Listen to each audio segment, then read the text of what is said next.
Legends of Learning presents the Pack 'em with Santa game. This is a math game that makes learning about prism volume using unit cubes fun and easy to understand.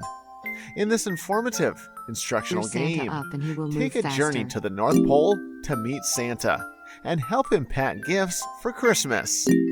Learn how to find volumes of different prisms through the use of multiplication and by packing them with unit cubes. Your goal in this game is to help Santa find the volumes of different prisms with the use of multiplication and by packing them in unit cubes. Excellent. Help him collect presents, which he will use to determine the volume of the different prisms.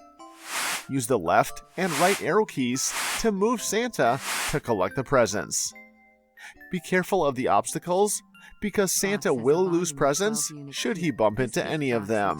The more presents you collect, the faster Santa is able to move. When he has enough presents, you will follow the instructions given and use the presents to determine the different volume of the prisms. Click on the presents to move them into the prisms to find its value. Use your knowledge of math to complete this fun and educational game. Have fun and enjoy playing.